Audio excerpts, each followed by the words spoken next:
Bom dia, moçada! Tudo bem com vocês? Aqui quem vos fala é o professor Eugênio Bastos, canal Geogênio, democratizando o ensino da geografia.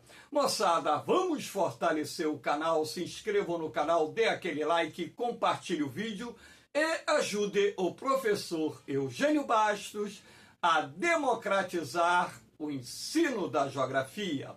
Moçada, no nosso encontro de hoje, eu irei falar sobre o ponto de não retorno. Então, o ponto de não retorno está associado às mudanças climáticas decorrentes do aquecimento global.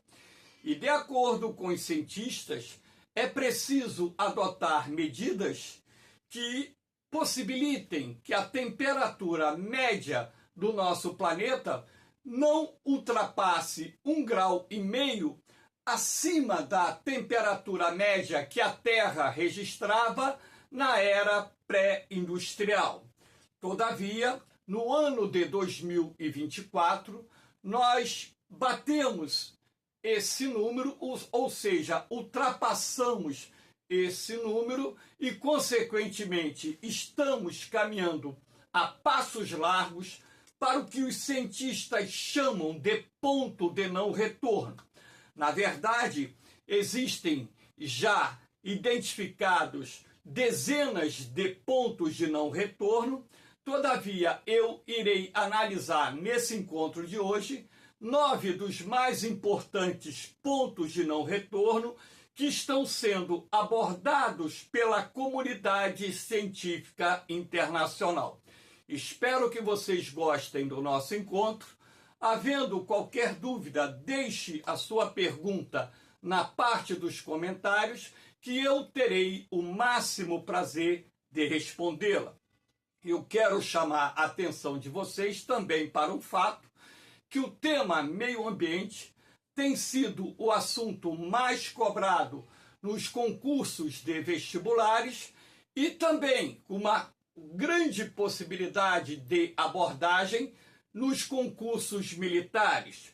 Por esse motivo, eu estou priorizando nesse momento mais aulas abordando o assunto meio ambiente, até mesmo porque essa aula de número 638 já diz tudo, que boa parte dos temas que fazem parte do programa de qualquer concurso já foram trabalhados. Eu digo boa parte porque atualidades sempre são temas novos que vão ocorrendo ao longo do ano e que é preciso trabalhar ao longo do ano. Agora, a base daquilo que é cobrado nos concursos, isso já está inserido na playlist, nos diversos temas de geografia, geografia do Brasil, geografia geral, atualidades, geopolítica e por aí vai. Então, nada melhor do que essa imagem da Terra, né, uma imagem simbólica da Terra pegando fogo, para que possamos falar sobre os principais pontos de não retorno que estão sendo abordados pela comunidade científica internacional. Então aqui nós temos o conceito de ponto de não retorno. Então o que seria esse ponto de não retorno? É um ponto de inflexão, a partir do qual certas mudanças causadas pelo aquecimento global e pelas mudanças climáticas se tornam irreversíveis, mesmo que intervenções futuras desenvolvidas pelo homem sejam bem-sucedidas em reduzir as temperaturas médias globais. Então, isso quer dizer que o homem ele tem meios, recursos e tecnologias para reverter esse processo de elevação gradual da temperatura média do planeta.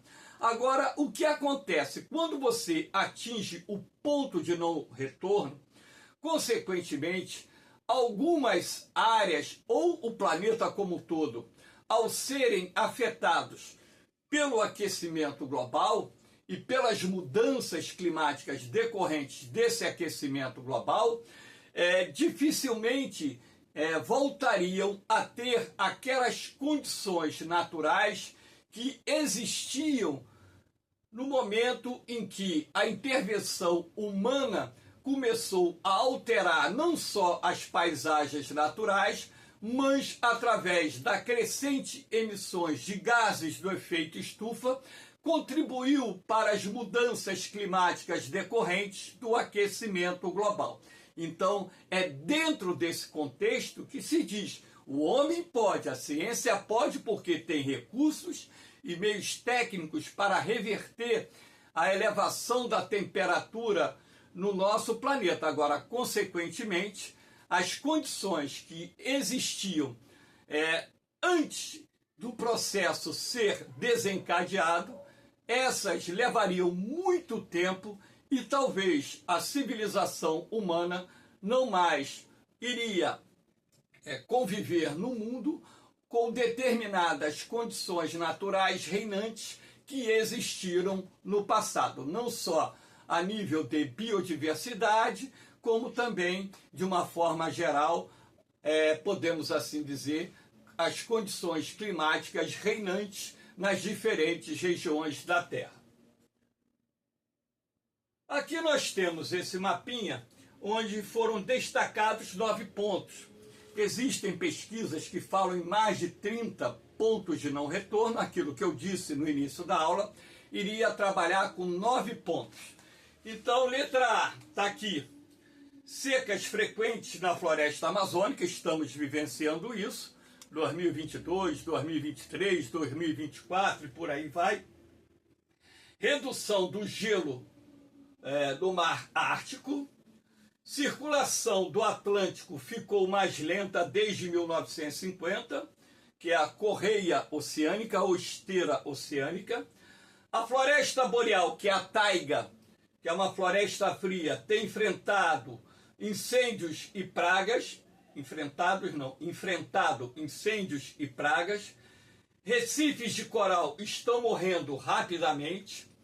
Derretimento das geleiras da Groenlândia.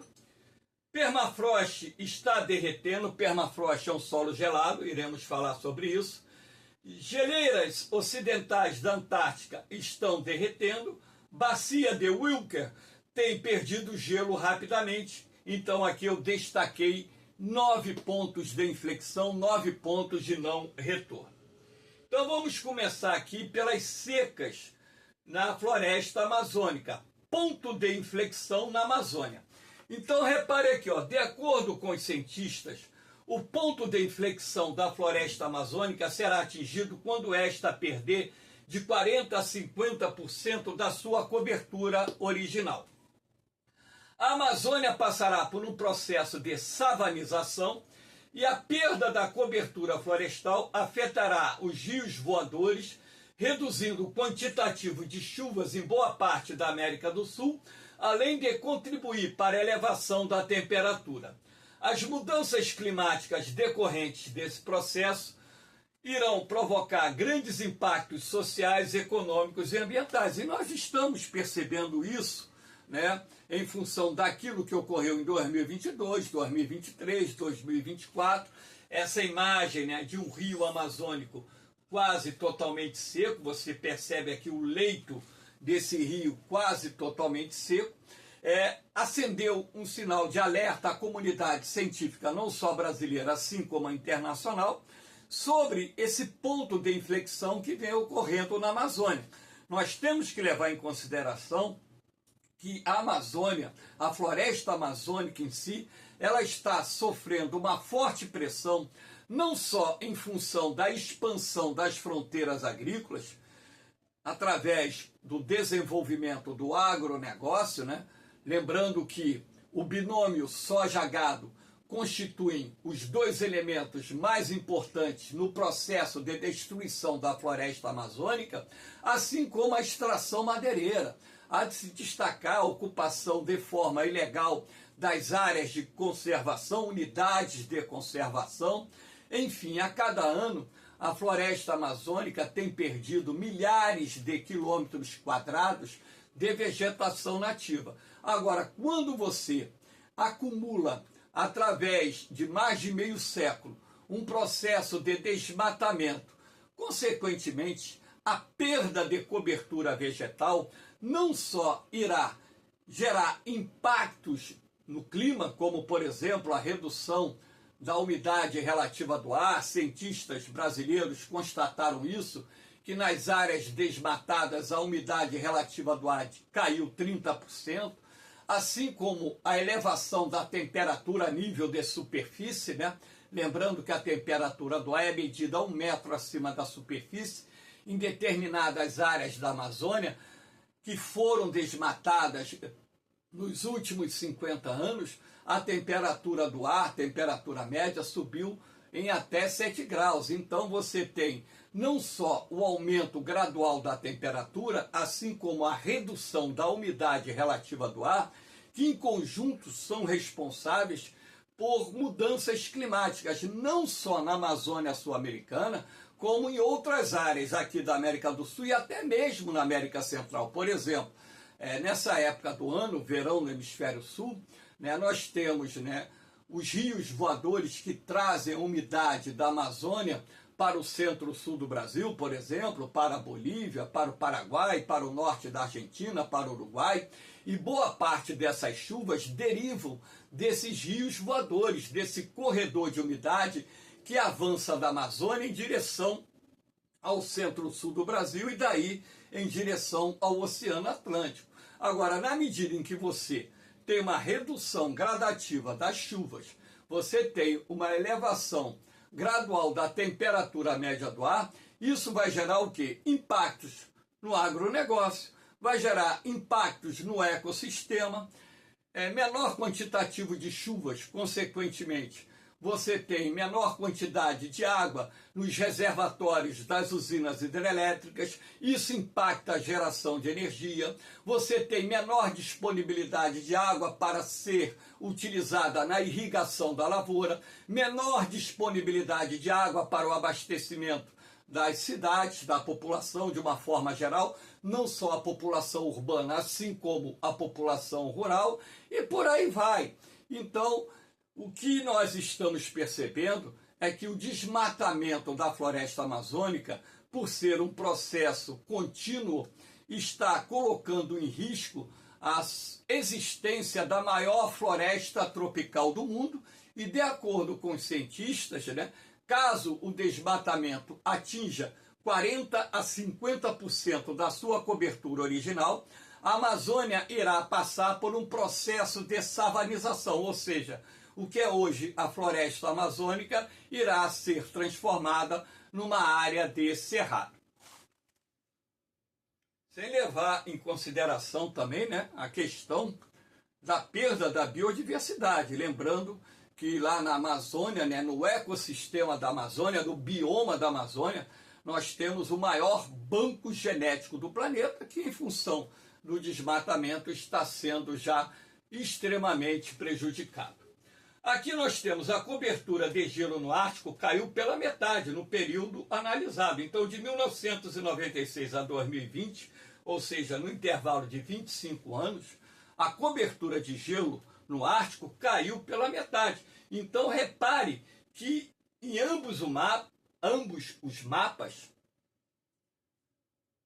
o dado foi obtido no mês de setembro, que na verdade constitui o final do verão lá no hemisfério norte, quando então nós temos o pico do degelo na região do Ártico. Aqui você pode estabelecer comparativamente as duas coberturas. É claro que o aquecimento global, a elevação da temperatura, ela é mais acentuada nas regiões extremas do planeta, principalmente no hemisfério norte, e muita gente não sabe, mas professor, por que essa elevação da temperatura ocorre de forma mais acentuada no hemisfério norte? Porque o hemisfério norte possui muito mais terras emersas do que o hemisfério sul.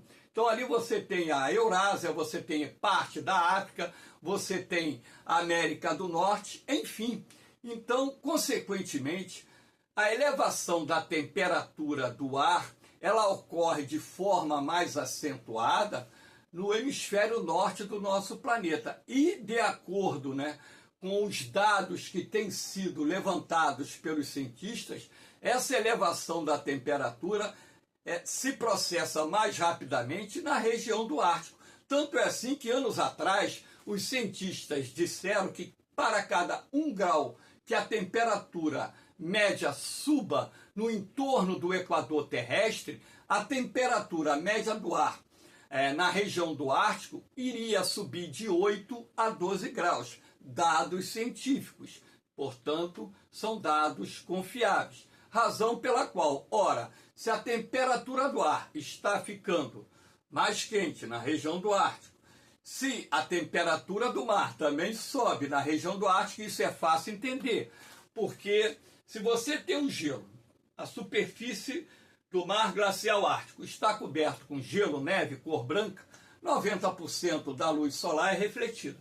Se você perde essa cobertura de gelo em função do derretimento dos glaciares, das banquitas que cobrem o Ártico, o mar passa a absorver mais radiação solar. Com isso, o processo de aquecimento da superfície do mar aumenta. Se o processo de aquecimento da superfície do mar aumenta, consequentemente, você terá também a aceleração não só do degelo que ocorre nas banquisas que cobrem o mar glacial ártico, assim como, na medida em que essas geleiras que contornam, por exemplo, a Groenlândia, o norte do Canadá, o Alasca, a região siberiana, lá na Rússia, na medida que essas geleiras recuam, principalmente aqui na Groenlândia, onde você tem a maior cobertura de gelo nas terras emersas do hemisfério norte, esse processo de derretimento das geleiras se acelera porque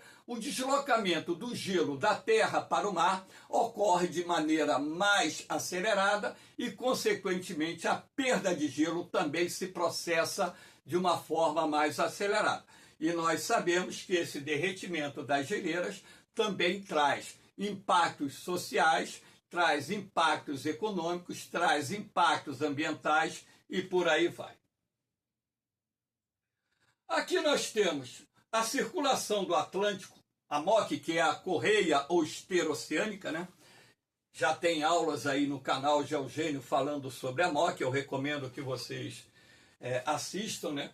Então você tem as águas mornas se deslocando a nível de superfície, por serem menos densas, consequentemente mais leves, e as águas frias deslocando-se lá embaixo, no fundo do mar. Então, na medida em que você tem a aceleração do degelo lá na Groenlândia, reduzindo a temperatura da superfície do mar, isso já está gerando a redução da velocidade da esteira ou da correia oceânica que nós chamamos de AMOC.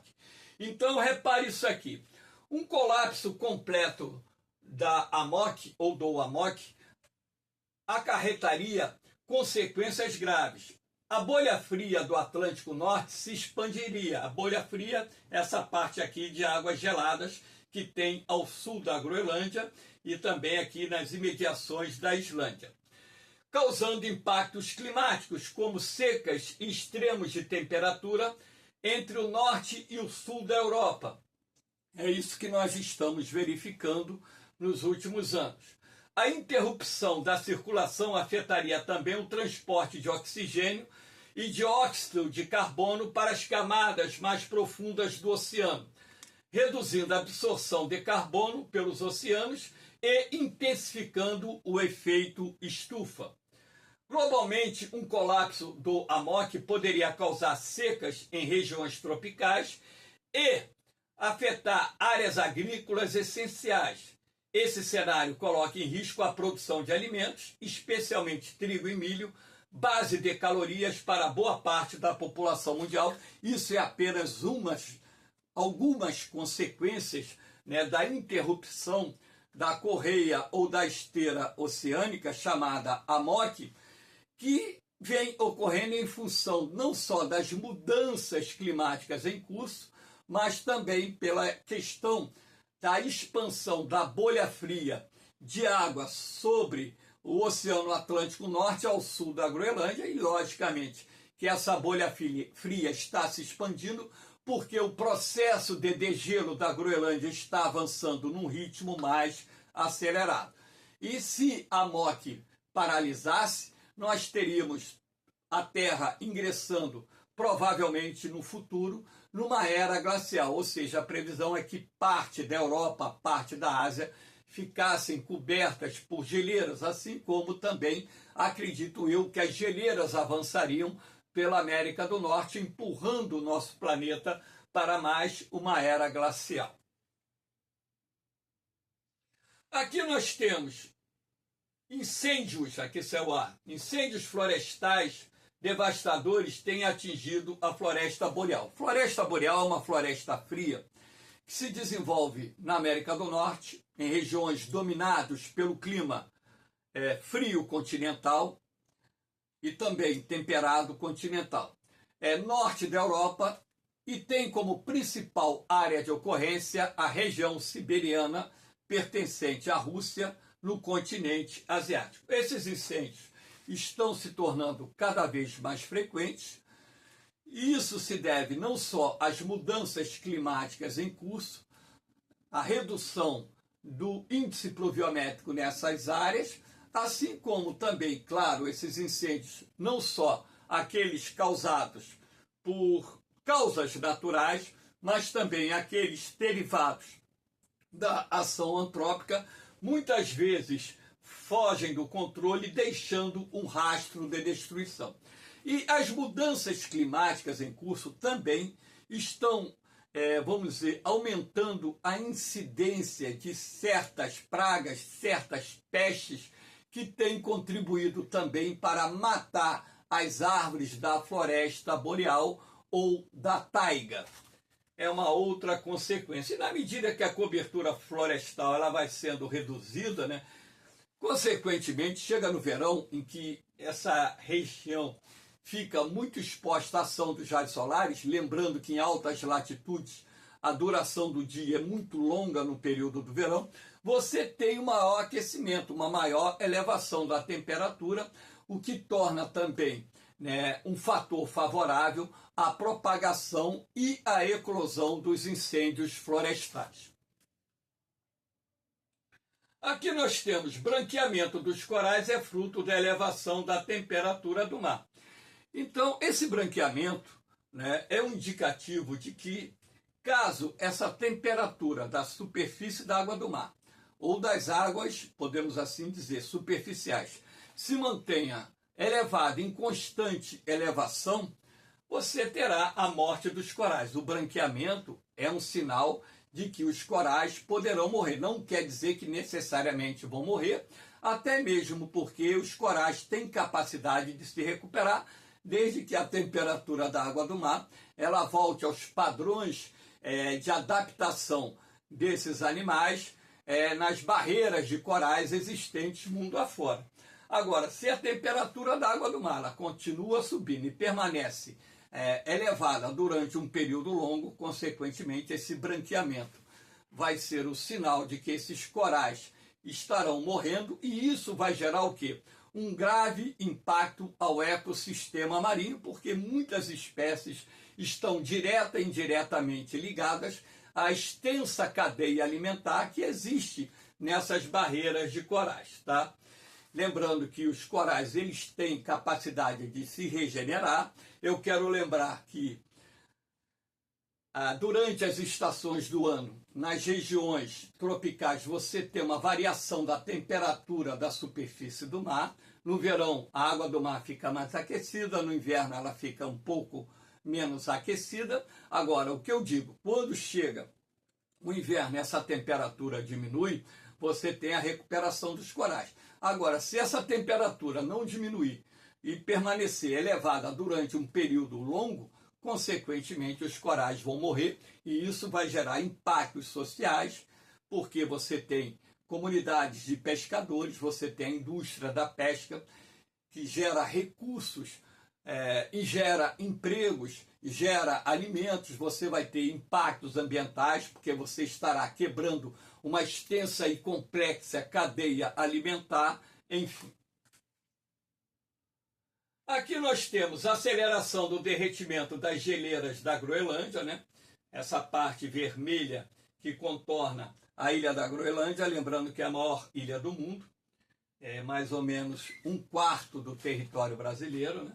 Essa área vermelha aqui são as áreas onde o derretimento das geleiras vem se processando num ritmo mais acelerado. E essa outra imagem vista de cima, esses pontos azuis são os lagos de degelo que se formam, sobretudo, nos meses de verão, época do ano em que as temperaturas ficam mais elevadas lá no hemisfério norte, consequentemente na Groenlândia, acelerando assim o processo de derretimento das geleiras superficiais. Esses lagos de degelo têm aumentado em número e também em tamanho, que também é um indicativo da aceleração da perda de geleiras, né, da Groenlândia a cada verão. Então, se todas as geleiras da Groenlândia derretessem, de acordo com os cientistas, o nível do mar subiria mais 7 metros. Imaginem vocês as zonas costeiras, eu que moro aqui no Rio de Janeiro, onde eu moro não seria afetado, mas o pessoal da Baixada Fluminense, Baixada de Jacarepaguá, seria drasticamente afetado pelo nível do mar, elevação do nível do mar. Assim como tantas outras cidades litorâneas do mundo, áreas de baixada, áreas de planícies litorâneas seriam invadidas pela água do mar, causando impactos sociais, econômicos, impactos ambientais, promovendo o deslocamento de centenas de milhões de pessoas naquilo que nós chamamos de refugiados ambientais, e por aí vai. Aqui nós temos o derretimento do permafrost, está ocorrendo de forma mais rápida. A permafrost é um solo.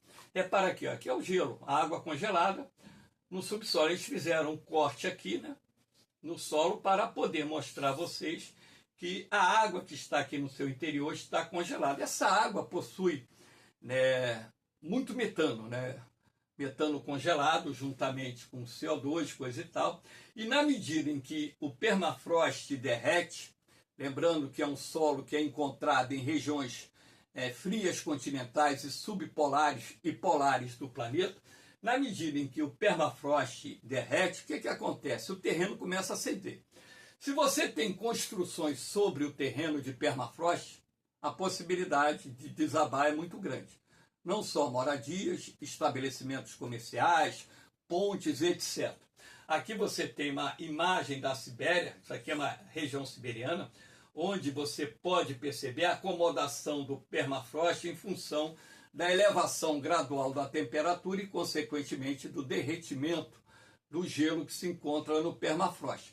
Agora, o grande problema, além da acomodação do terreno, que causa prejuízos materiais, você tem a liberação de uma grande quantidade de metano, que é um gás do efeito estufa que contribui entre 17% a 20% do aquecimento global, né? Lembrando que o CO2 contribui com 75% do aquecimento global, e, consequentemente, na medida em que o permafrost ele vai derretendo, as emissões de metano e CO2 para a atmosfera aumentam e, consequentemente, a atmosfera ela passa a ter uma capacidade maior para reter a radiação infravermelha e, consequentemente, elevar a temperatura média do nosso planeta num ritmo mais acelerado.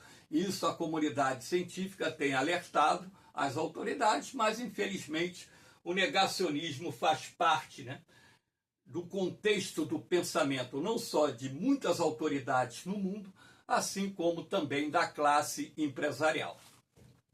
Aqui nós temos o derretimento das geleiras da Antártida, né?